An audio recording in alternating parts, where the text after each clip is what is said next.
Magandang umaga sa inyo mga kapatid sa media. Hindi impeachment ang pag-uusapan natin sa umagang ito.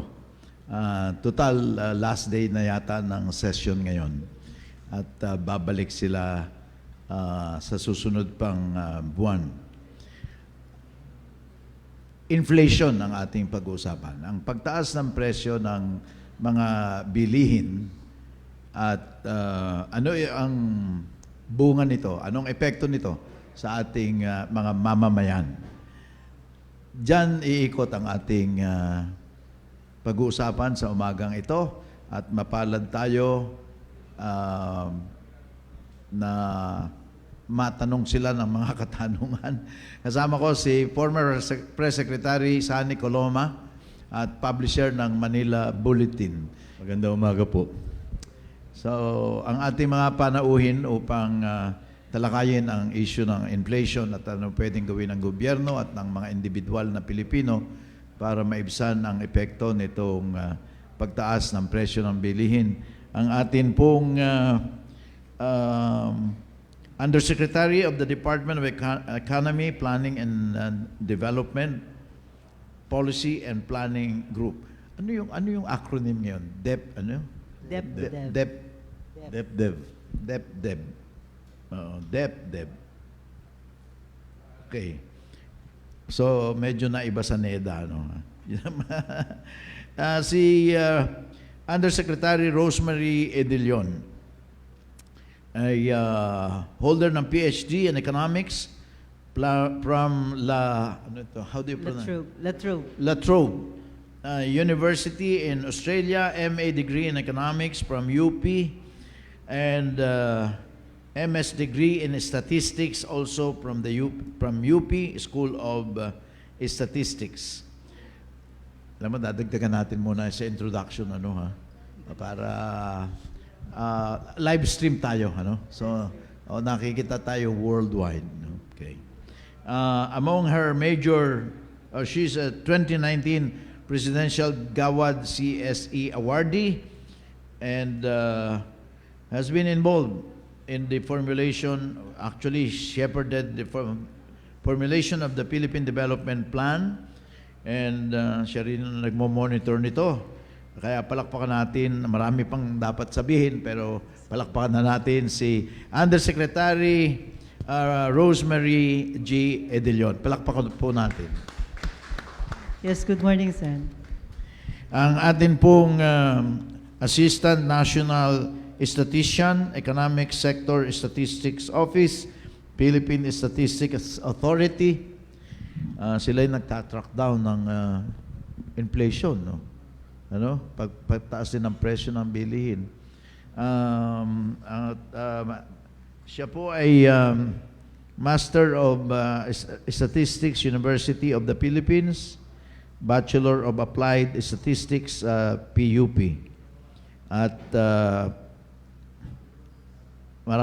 siya po ay nagsagawa ng maraming research, economic statistics at agricultural statistics.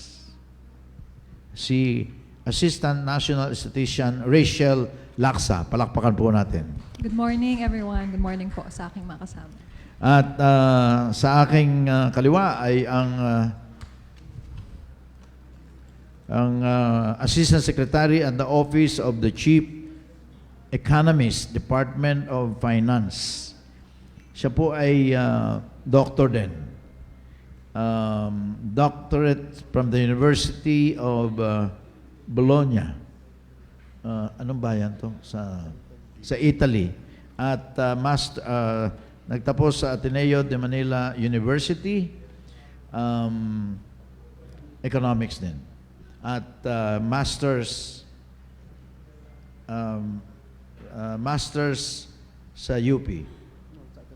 Sa Ateneo pa rin. Akala ko sa UP. True Blue. True Blue Ateneo. Pero naka-green ka. Naka-green ka. Hindi ka tapat. Okay. At marami pang dapat sabihin, but also an expert in the field. Assistant Secretary in the Office of Chief Economist. Meron palang Office of Chief Economist. No? sa Department of Finance. Palakpakan natin si Dr. Neil Adrian Cabiles. Hello, good morning. At ang unang magtatanong, siyempre, ang aking katoto, ang aking kapatid, Sunny Coloma. Maraming salamat, Senator Joey.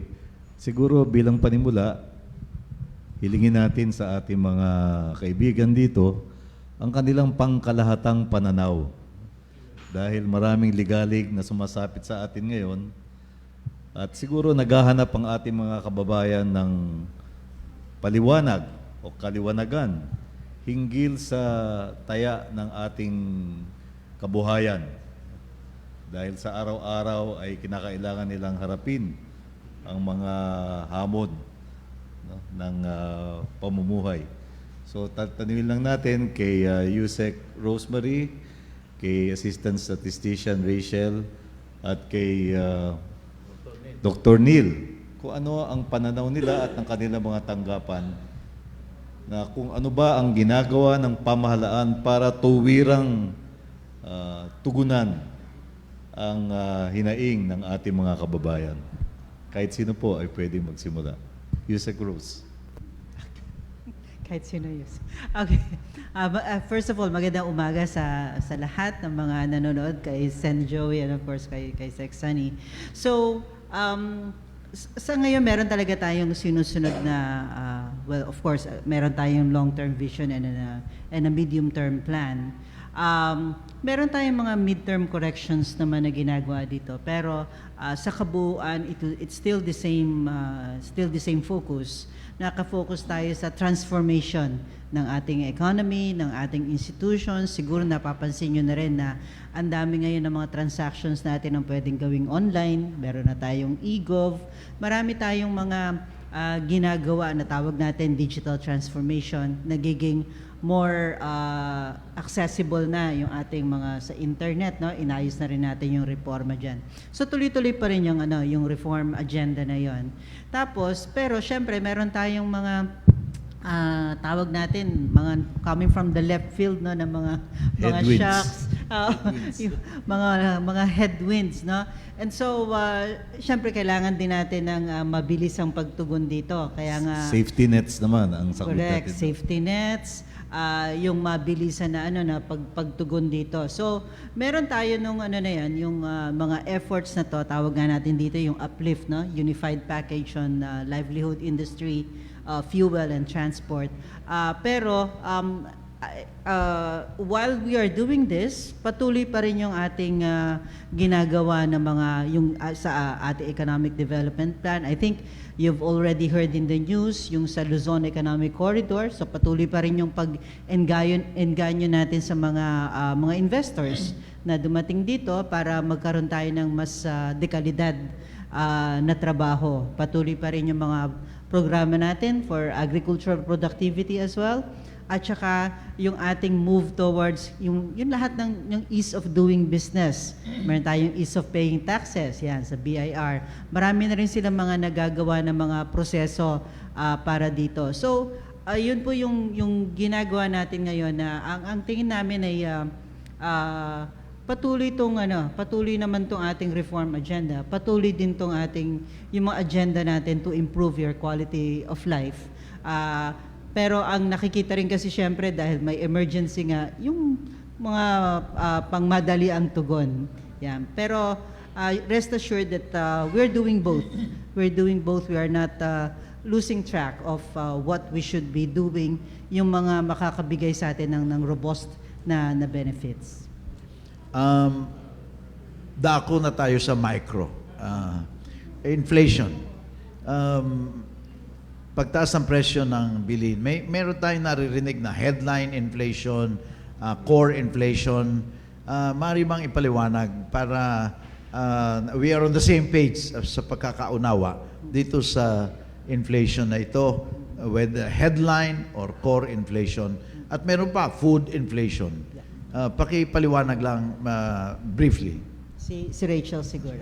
Thank you po, Senator. So, tama po yun, no? Meron po tayong iba't ibang mga termino. Ang pangunahin po dyan yung tinatawag nating Consumer Price Index. Yung Consumer Price Index o yung CPI po, yun yung measure ng average, measure of changes in the average prices of goods and services that are commonly purchased but by our common households o yung mga families po natin. Yung inflation rate po, yun po yung year-on-year growth rate ng CPI. For example, ito pong darating natin ay May 2026 compared to May 2025 or yung same period of the previous year. So yung headline inflation po, yun po yung kabuuan. Ang coverage po nun ay lahat ng klase ng mga produkto at serbisyo na kino-cover o minomonitor po natin sa pag-compute ng CPI. At meron din po kaming tinatawag na core inflation. Yun naman po inaalis natin yung mga produkto or serbisyo na fluctuating. For example, excluded po doon ang electricity, excluded po doon ang bigas kasi fluctuating yung mga prices, vegetables. So yun po yung mga inaalis natin. Diesel and gasoline excluded din po doon. So that yung core inflation po, ang kino-cover niya yung mga hindi po volatile na prices of commodities.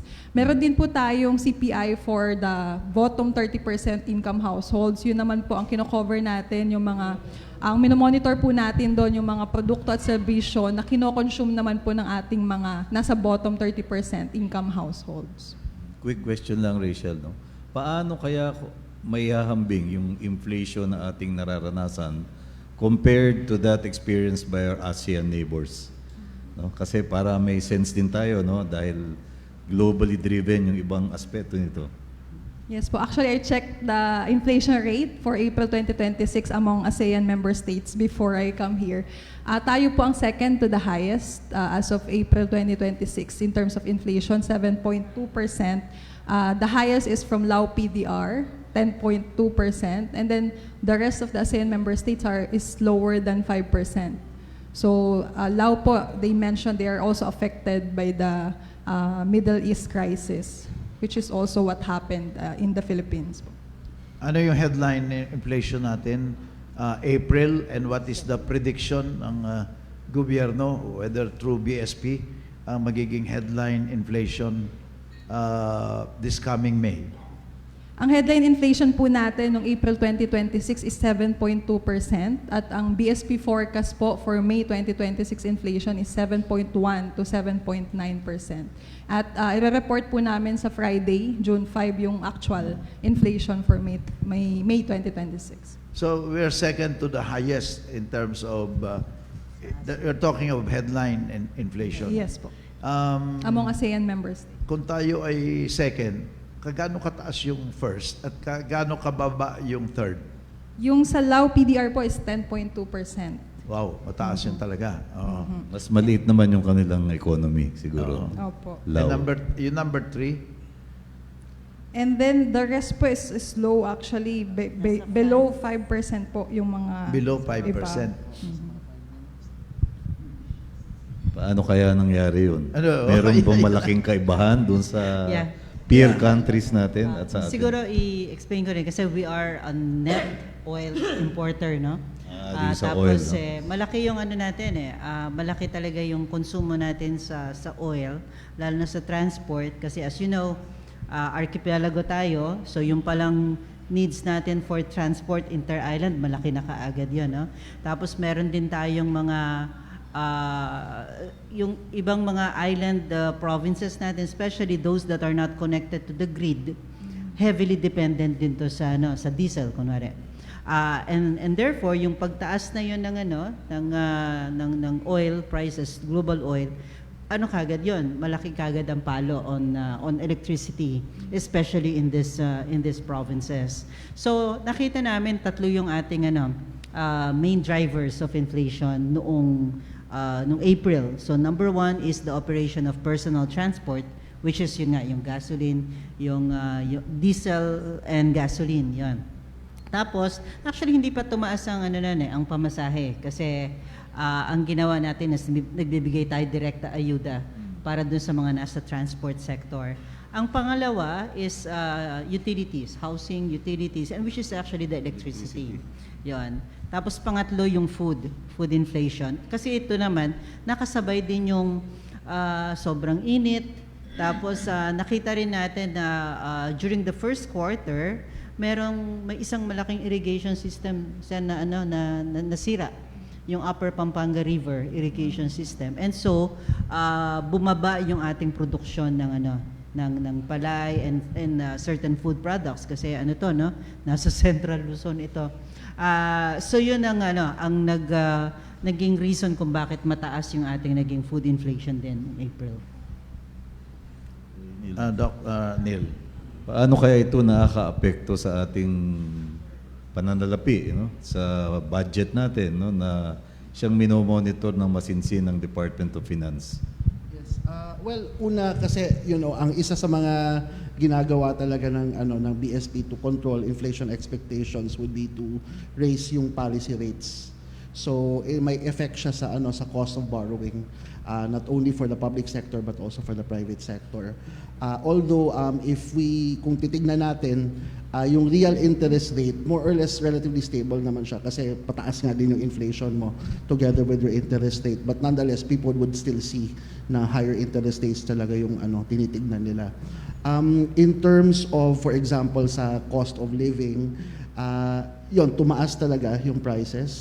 Makikita mo na may lumipat yung most of the spending lumipat na talaga to essential goods from the non-essential. So we see that most of the spending is on food, on utilities, clothing, alcohol, and tobacco. Bumaba na talaga siya. So yun yung nakikita natin na effects ngayon. Anong pwedeng gawin ng pamahalaan tungkol dito sa pagtaas ng presyo ng mga bilihin at services? Busy ang Kongreso, particularly the Senate, doon sa tungkol sa impeachment, Pero malaki ang papel na ginagampanan ng gobyerno para makahanap ng solusyon. Mapababa man lamang ang presyo halimbawa ng gasolina, ng diesel, kasama na yung iba pang petroleum products. At pwede namang makatulong din ang mga individual na pamilya kung paano makatipid. So, sa panig ng gobyerno, anong iniisip na solusyon para maibsan itong problemang ito ng rumaragas ang presyo ng bilihin at serbisyo, lalong-lalo na pag pinag-uusapan yung nasa lower 30% of our income strata. Yeah. Actually po, mabilis ang naging tugon ng gobyerno dito nung umpisa pa lang yung unang strike pa lang sa Iran. Siguro after 2 days, 3 days, meron na kaming binigay na recommendation ng dapat yung intervention natin. So nakita kasi namin na una sa lahat, global oil ang maapektuhan, so ito yung channels of transmission niya. So ang una nating dapat tingnan, ano-anong mga sektor natin ang masyadong dependent sa oil, na kapag hindi natin to kagad natugunan, talaga to, mag-snowball to the other sector. So nandiyan na yun sa transport sector, syempre. Tapos also with respect to food supply, dahil yung logistics din kasi, dahil dadalhin mo from the farm to the market. So malaki rin ang kinalaman ng dito ng oil. Also in food production, malaki din ang nila sa oil, ang dependence on oil. So ang unang ginawa dito is yung ating ayuda nga para sa mga nasa transport sector. Mabilisan lang kasi meron tayong mga mabilisang programa na pwedeng ma-disburse kagad So yun ang unang ginawa. Na ang intent dito is makabawas sa input cost sa production cost ng nasa transport sector para hindi kaagad maisalin sa mga commuting public yung cost na yan para again maibsan natin yung inflation. Now with respect to food, dalawa ang ginawa eh. Meron tayong production support din sa mga producers natin, the farmers and fisher folk. But at the same time, nagkaroon tayo ng tulong para sa mga nagtatransport ng food commodities. Again, to the extent na nasa gobyerno yung control. So, kunwari yung mga terminal fees sa airport, sa port, ginawang piso na lang siya. Yon. Tapos yung pamasahe din sa MRT, sa LRT, ginawang 50%. Yung diniscount ng husto para magkaroon ng mas maengganyo yung mga tao na itong gamitin. Wag na muna magdala ng sasakyan, mag-train muna. Tapos nakipag-ugnayan din tayo sa mga toll road operators na bigyan ng discount yung mga nag-deliver ng pagkain, ng mga agricultural products. Again, para makabawas sa panggastusan. Medyo malaking hindi natin kaya masyado yung sa gasoline and sa diesel kasi talagang wala naman tayong sariling production nun. Pero meron tayong mga certain, again, mga production inputs din naman na ito ang pwede natin pababain. So yun ang mga yun ang kaagad na ginawa ng ating gobyerno. Sa mga magsasaka, ano naging tulong para sa ganon ang mga magsasaka na mangangailangan ng fertilizer, ng patubig, anong naging response ng ating pamahalaan sa mga magsasaka? Actually, meron ding cash assistance sa kanila. Nakaprograma din to for the year under this etong fiscal year na to. Ang ginawa na lang is parang in advance yung pagbigay kasi ngayon ang pangangailangan eh. So nabigyan sila ng cash assistance, yung Presidential Farmers and Fisher Folks Assistance. Yun. Meron bang iba pang gagawin ang pamahalaan? Kasi sa Mayo, 7 ang range ng inflation, headline inflation is between 7.1 to 7.9. Pagka tumama tayo dun sa higher range na yon, 7.9, ay lalong apektado yung naghihigpit na ng sinturon ng mga pamilyang Pilipino, ay lalo pang maghihigpit. Baka wala nang paghigpitan nito. Ano pa yung iniisip ng pamahalaan upang sa ganon ay anticipating the worst scenario? Ano yung mga plano na iniisip ng pamahalaan? Actually, hindi lang plano kundi yung ginawa na rin, no? So, tinanggal natin yung excise tax on LPG and kerosene kasi nakita namin ito ang pinakabakikinabang talaga dito yung nasa lower income groups. So, tinanggal yon. Although hindi tinanggal yung excise tax on diesel and gasoline and diesel, pero ang mangyayari is magkakaroon ng fuel subsidy para sa mga nasa transport sector natin. So every time na magpapagas sila, magpapadiesel sila, magkakaroon sila ng discount per liter. Siguro si Neil ang mas makaka-explain ng itong programa na to, na ito yung tinatawag namin na uplift pivot. So pivot na siya. So hindi siya yung direct na assistance, na cash assistance. Ito kasi ang gusto natin yung continuity ng service, continuity ng operation. So, kumbaga, mabibigyan ka ng assistance pero dapat tinutuloy mo yung serbisyo mo. Yun. Kaya yun nga yung assistance at the pump. Siguro si Neil ang makakasabi ng ano yung mga mechanics ng implementation. Habang nag-aanda si Neil, ano naman ang pwedeng gawin ng mga Pilipino?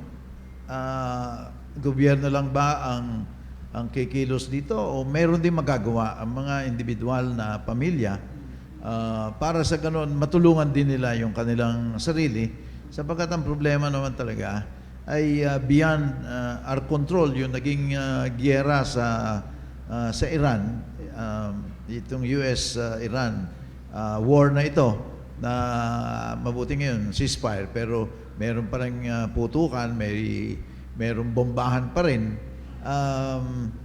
Sa panig naman ng mga mamamayan, ano ang kanila magiging ambag para sa makatulong maibsan, ma-assuage yung suffering of the Filipinos? If you would recall as well, no, isa sa mga una naming ginawang hakbang din, no, as far as government is concerned, is yung compressed work week o kaya yung dapat may one day na work from home. Nang interest dito actually is mapababa yung fuel consumption. So, para mabawasan yung mga magde-demand ng gasolina, ng diesel. Makatipid din sa pamasahe. Makatipid din sa pamasahe, tsaka yun nga, mabawasan yung konsumo yung demand natin. Kasi ang isang solusyon talaga para to counter inflation, wala kang magagawa sa supply, no? Yun yung yung curtail. Ibawasan mo yung demand mo. And we're not saying na maghigpit ng ng sinturon, pero meron kasing alternatives. Yun. So, ang alternative is sa bahay ka muna magtrabaho kung hindi mo naman kailangan lumabas. Kung halimbawa kailangan mo maglabas, mag-carpooling. Yun. So, ito yung mga ginawa, una muna ng gobyerno. Sa energy yun. Paano sa pagkain? Yun, hindi mapopostpone yun. Kumakain 3 beses, hindi naman pwedeng isang beses na lang kakain. Yeah, tama naman po yan. Kaya nga, with respect to sa pagkain din, ang isang pinoprotection na namin is yung mga pagkain na parang medyo walang substitute, kunwari rice, yun. Pero yung mga ibang klase kasi ng pagkain, ang sinasabi nga namin sa ating mga kababayan, kung ano yung mura, yun ang bilhin. So, wag pilitin doon sa mga mahal na commodity. Kung meron namang substitute, yun ang yun ang bilhin natin with safe. Kaya sabi namin fruit in season, vegetables in season, pati yung meat, meron namang mga meat na siya ang mas mura. Pero yung sa rice, ito nga yung natin na parang yung iba walang nagiging substitute sa rice. Dati toko at baboy, toko na lang. Toko na lang. Tama. Healthy yun, Seth.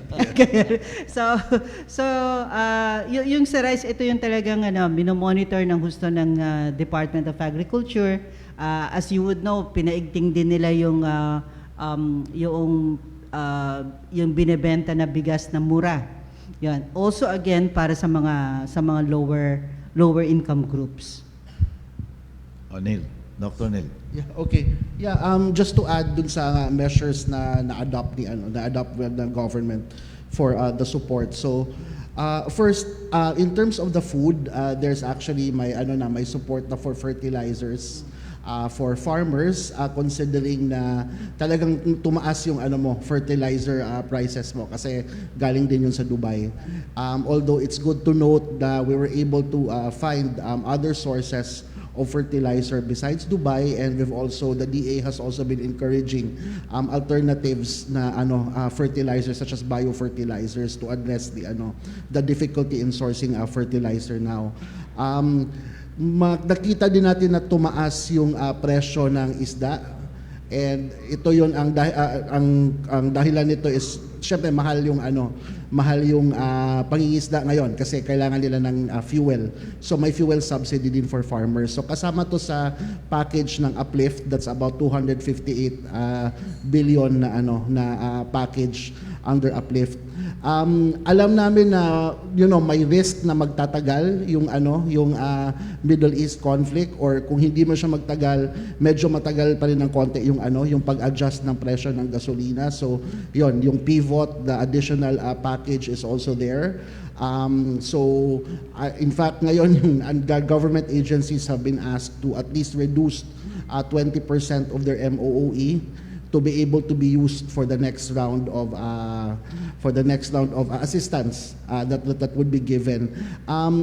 Yung na-mention ni Yusek Rose about dun sa support for the transport sector, yung sa pivot, it's yung targeted nun mga about 150,000, more than 150,000 PUVs are being targeted to be provided with discounts through the through accredited gas stations. So in terms of the amount, well, I mean, we haven't seen the details of the amount yet, pero if you recall, nung effective April 14, may 10 peso discount for the PUVs. So yun. So parang yun, doon doon tayo doon nang gagaling yung recalibrated support for the PUVs. Gusto ko malaman mula kay Rachel, no? Kasi ngayon ay narinig natin palagi yung salitang data analytics at yung Statistics Authority, yan ang repository ng napakahalagang data natin. Baka pwede nating ibahagi, paliwanag sa ating mga kababayan, ano yung mga aspects ng data analysis na isinasagawa ng PSA toward addressing the pressing problems of the nation and the economy. Thank you, sir. Ang PSA po, ang mandato po ng PSA kasi is data collection and generation of official statistics na ginagamit po ng ating mga program planners like DepDep, DOF, para sa kanilang program planning, decision making, at makagawa sila ng mga tamang intervention. Tama po yun, hindi lang naman po inflation ang aming minomonitor. We are also covering or producing official statistics on agriculture, on macroeconomic accounts, on education, health. Napakadami po na lahat ng aspect po actually ay minomonitor po natin for us to be able to provide yung mga data na kailangan ng ating program planners to plan for their accurate, timely, reliable intervention. So available po yung ating mga datos sa aming PSA website. We release on a timely basis para po magamit din on a timely manner ng ating mga program planners. Masasabi po ba natin na sa daloy ng panahon ay tila naman mas nagiging intensive yung paggamit nila ng mga data analytics o ng mga datos na hindi lamang yung tried and tested methods ang dinideploy, talagang binabatay ito sa cold facts or statistics. Ano po ang obserbasyon natin across government agencies, national and local, sa aspect na ito? Yes po. Yes po, nakikita naman natin na ginagamit ng iba't ibang government agencies, local and national, yung ating mga datos. We're always receiving data requests at lagi naman po tayong nakasuporta. We're always attending din mga Senate and Congress hearings to provide the baseline data so that they can make their policies. They can adjust the policies as needed po. So yes, they are very much using po ang datos po natin. And of course, kami po sa PSA, we keep on improving then, innovating so that we could make our statistics more timely, more reliable, and more accurate. Siguro dagdagan ko rin, so apart from the data being generated by the PSA, kami naman sa DepDev, meron kami mga modeling na ginagawa, yung data analytics natin. Kasi ang kailangan natin is ma-forecast kailangan nating matansya ano ba mangyayari next month, Kasi if we rely only on the data, let's say inflation data, by the time you receive the data, that's already a few weeks too late. Yan. Samantalang ang action na dapat gagawin mo is now. So dapat malaman mo yung ano kaya yung posibleng mangyari 2 weeks from now so that we can act now. Yun. So ito ginawa namin ng, dati na rin namin ginawa, pero naging maigting yung seryoso or mas aggressive kami in doing this inflation monitoring and outlook na sinasabi namin. Noong 2023 kasi, as you know, medyo mataas yung ating yung ating inflation, mas mataas pa than the 7.1 natin noong April. Pero we were able to bring it down towards the end of the year. And it's really about, being able to forecast yan. Kasi yung time na yun, meron tayong yung African swine fever. Yun. So, apektado yung ating meat supply, So, naging maigting din yung paghanap natin ng saan ba natin pwedeng i-source yung bakuna para dito sa, and ngayon, that's already under control. So, ito yung mga, mga ginagawa rin ng economic team. So, it's really about being able to anticipate. Kaya lang nga, may mga shocks tayo na wala sa model, tulad yung Middle East crisis. So hindi natin nakita yon. Pero agad-agad naman kami nakapagtugon ng ano yung dapat na na solusyon natin. And just to say as well, yung sinabi nga ni Sen. Joby na yung tayo as individuals, meron din talaga tayong magagawa.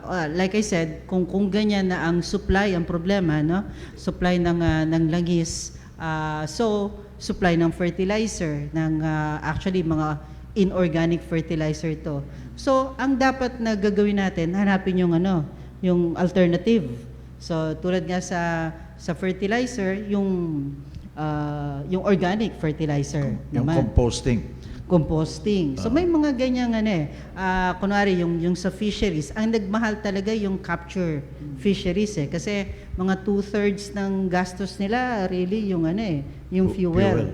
So ang doon, ang alternative, yung mga aquatic, yung mga nasa mga fish pond lang natin, yon. So pa rin so magkaroon ng behavioral change,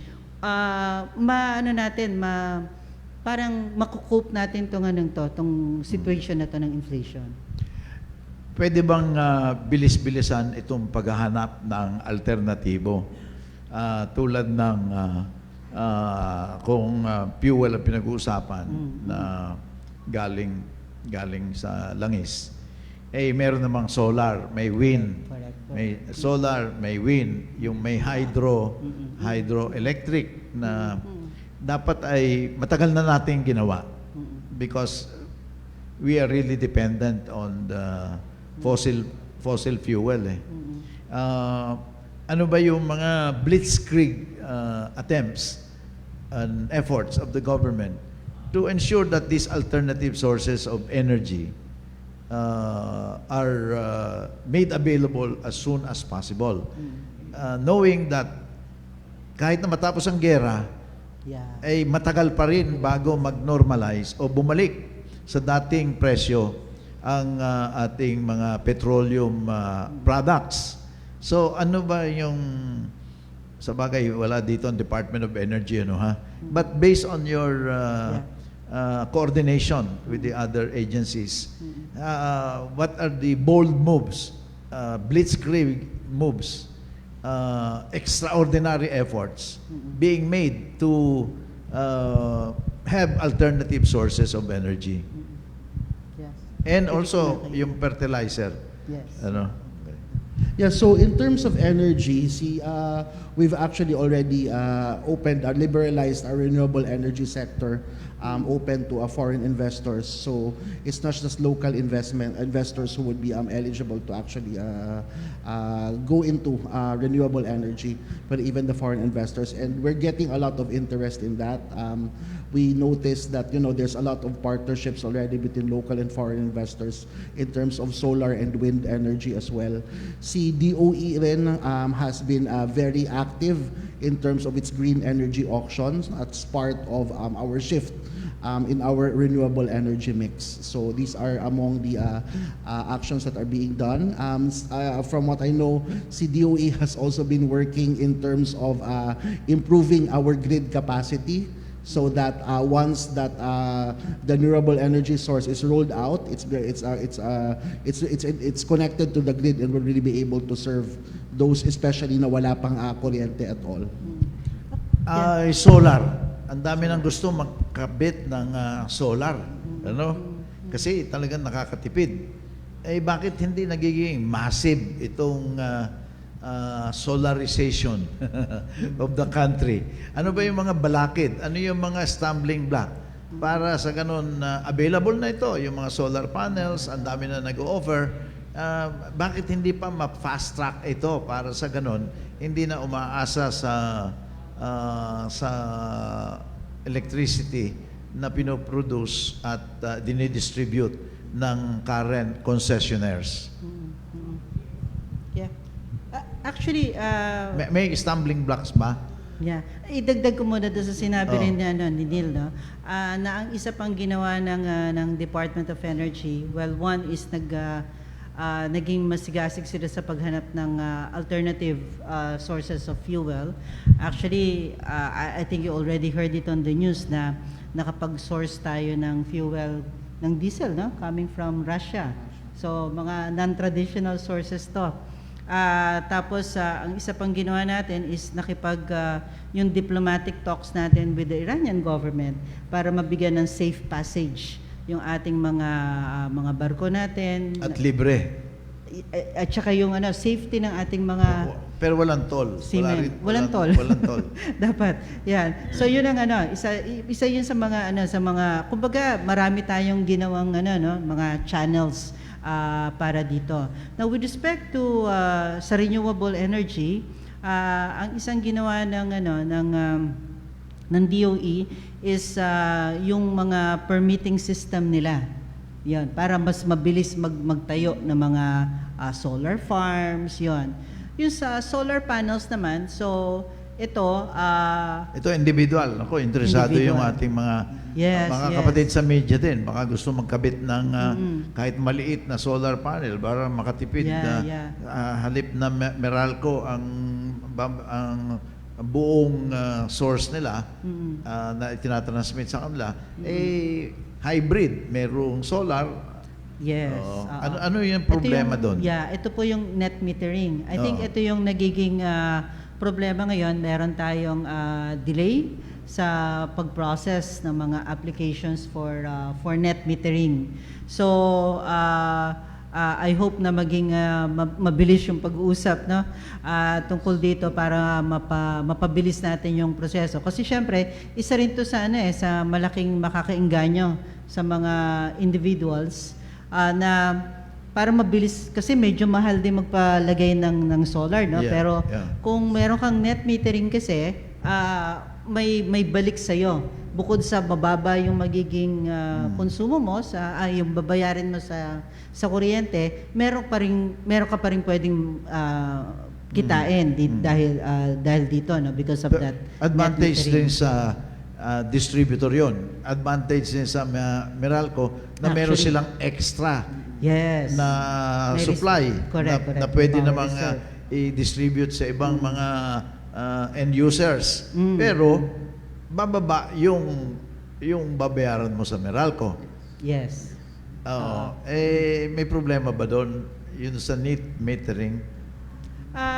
Net metering. Yeah. Ang tingin ko is sa ngayon nag-a-adjust pa ng business model ang Meralco.